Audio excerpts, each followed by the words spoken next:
much for all being here today. Before I commence, I would like to just mention that Madame Normandin is going to be replacing Monsieur Thirian today. So Christine, it's great to see you again, a former prop committee member. And also we have Christy Duncan, who's going to be replacing Mark Gerritsen today as he was feeling under the weather. So thank you so much to the both of you for being here today. So I'll first of all call this meeting to order. Welcome to the first meeting of the Subcommittee on Private Members' Business. Pursuant to Standing Order 91.1, subsection 1, we are meeting to consider the items placed in the order of precedence on February 27th, 2020, to determine whether they should be considered non-votable. I would like to start the meeting by providing you with some information following the motion that was adopted in the House on Wednesday, September 23rd, 2020. The subcommittee is sitting in a hybrid format, meaning that members can participate either in person or by video conference. All members, regardless of their method of participation, determined by the whips, and all questions must be decided by a recorded vote unless the committee disposes of them with a unanimous consent or on division. Today's proceedings will be available via the House of Commons website. To ensure an orderly meeting, I would like to outline a few rules. For those participating virtually, members may can speak in the official language of their choice. Interpretation services are available for this meeting. You have the choice at the bottom of your screen of either floor, English, or French. Before speaking, click on the microphone icon to activate your own mic. When you are done speaking, please put your mic on mute to minimize any interference. A reminder that all comments by members should be addressed through the chair. And should members need to request the floor outside of their designated time for questions, they should activate their mic and state that they have a point of order. If a member wishes to intervene on a point of order that has been raised by another member, they should use the raised hand function. This will signal to the chair your interest to speak and create a speakers list. In order to do so, you should click on participants at the bottom of the screen. When the list pops up, you will see next to your name that you can click raise hand. When speaking, please speak slowly and clearly. Unless there are exceptional circumstances, the use of headsets with a boom microphone is mandatory for everyone participating remotely. And again, I want to thank our interpreters that do such a tremendous job at all the committees that we sit on. Should any technical challenges arise, please advise the chair. And please note that we may need to suspend a few minutes as we need to ensure all members are able to participate fully. For those participating in person, moi et Christine, proceed as you would normally with any meeting in person. Keep in mind the Board of Internal Economy guidelines concerning the wearing of masks and all the health protocols. Should you wish to get my attention, please signal me through a hand gesture, or at an appropriate time, just call out my name.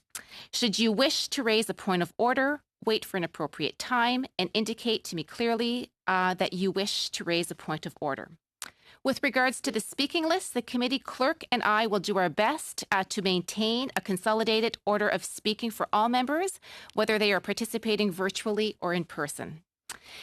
We are now ready to start consideration of 30 items placed on the order of precedence.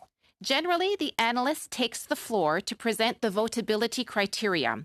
Then, the analyst would usually give a succinct summary of the first item, after which members can ask questions. If there are no questions, the chair puts the question. The same process is followed for each item on the order of precedence. Now, since 2016, at times, the subcommittee accepted all items at once by way of UC. This worked well when all items remained votable, but could create some confusions when members had concerns for some of the items. Now, I have to say, I was the chair back early in 2016, and this was probably the fastest committee meeting that I would ever go through, actually. It was pretty quick. But again, we certainly want to make sure that if there's debate or discussion, that is allowed. But if we can work through these fairly quickly, we'll be able to do so by way of UC as well.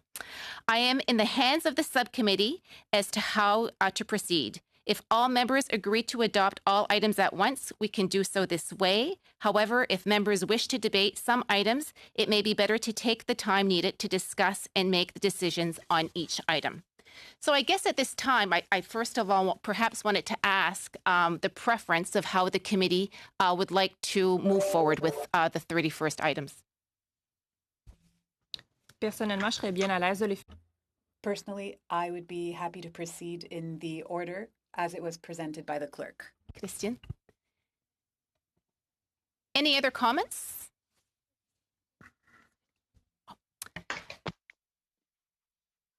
Hi, I'm not sure what I can hear you, but I fully support where Christine wants to go with that and just going through the order, because I know that there's conversations on perhaps some of them.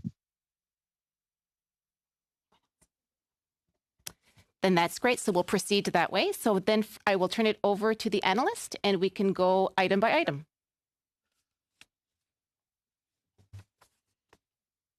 Good afternoon, everyone. Can you hear me okay? Yes. Okay.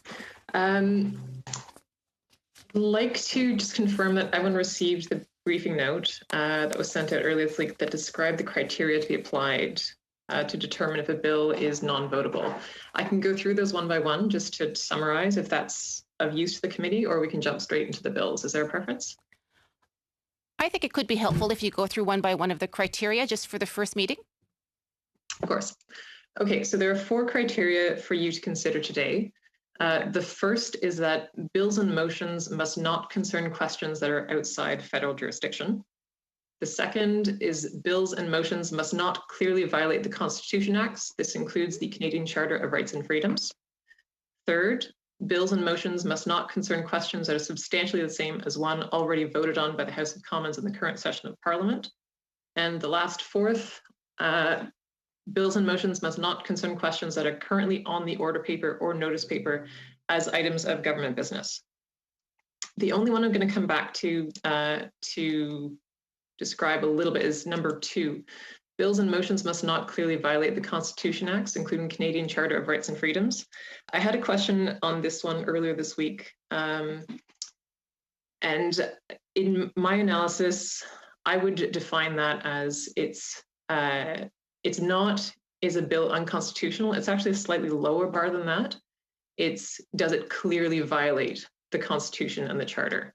So if there's no possible argument that it could be constitutional, then I would interpret that as clearly violating the Constitution and the Charter. Of course, these criteria are interpreted by the committee. This is only my analysis. And in the end, it is your decision on how you choose to apply those 4 criteria. Any questions?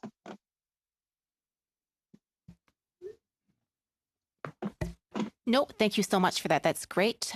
So perhaps now we can proceed through each item, and to see perhaps just to be efficient with our time, if we can maybe just go through them item by item, and if there's no questions or comments, then from there we can dispose of them fairly quickly, and then the ones that there is debate, we'll be able to address those. Does that sound appropriate to everyone? Yes. Okay. So we'll start off then with Bill C-210. Does anyone have any issues or comments about that one? Okay. C-238.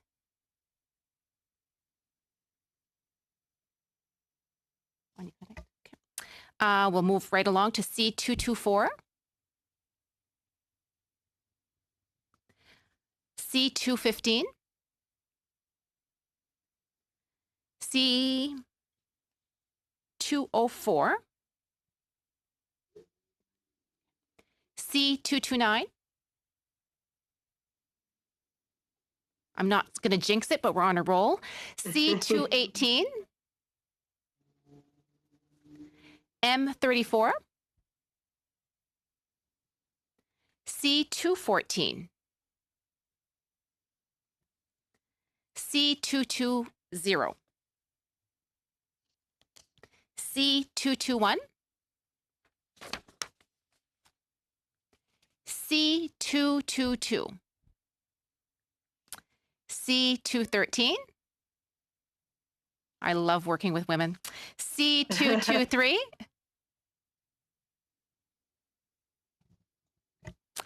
M35, C206,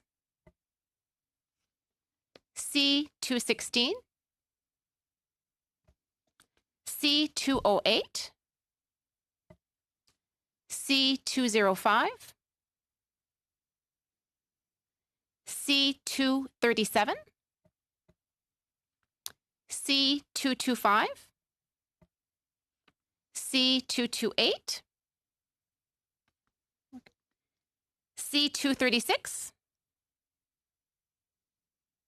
C230,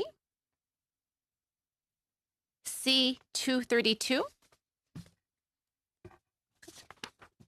Just a comment on that one.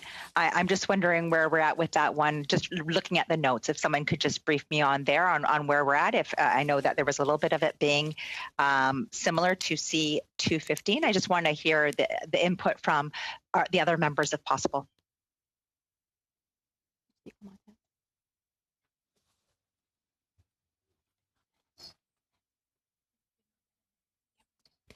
Would the analyst be able to provide us with a bit of feedback regarding the status, please?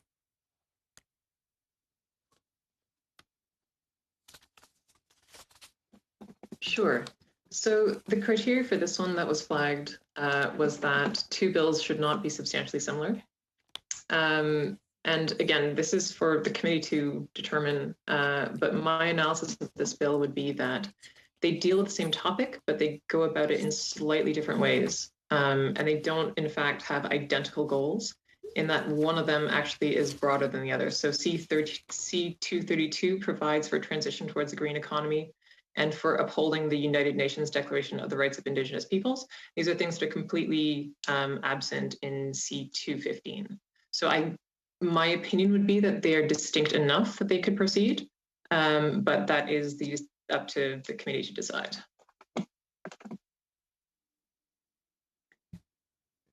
Ms. Matheson? Yes, thank you. It's just upon my reading of both of them, and I really appreciate the analyst's input on that, that they had enough differences to ensure that they were both supported and votable. Ms. Duncan, and then Ms. Normada. Thank you, Madam Chair. We are in agreement with what the analyst has said. We feel they are different enough. Thank you, Madam Chair. Thank you. Madame Normada? Merci. Et juste pour pousser un peu ma... Thank you.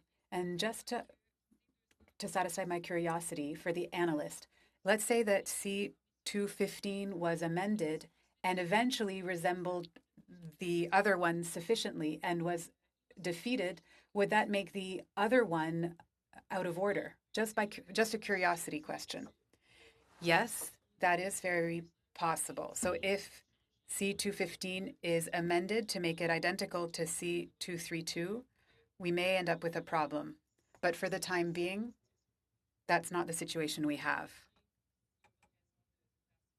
So at this time, there's no reason to strike either or. Answer, according to me, yes, that is the case. So unless there's anyone else on the list, we'll keep going. With continuing on with the list? That's great. Okay. So let's move on to Bill C231. Any questions or comments? Jeanette, I just wanted to note, I don't know if there's other mics on, but I don't hear you great on your Flora mic. So I'm wondering if Christine's light is on or something like that, because I don't get a full feed. Is this better? Okay, I'll speak closer. How's that? That's great. So we'll go back to C231. Is everyone okay with that one, or any questions or comments? M36, C226, C234. And last but not least, M18. Efficient, I'm telling you. So we can proceed by unanimous consent, I'm assuming, that we can move forward. Excellent. That is all for, oh, one moment, please.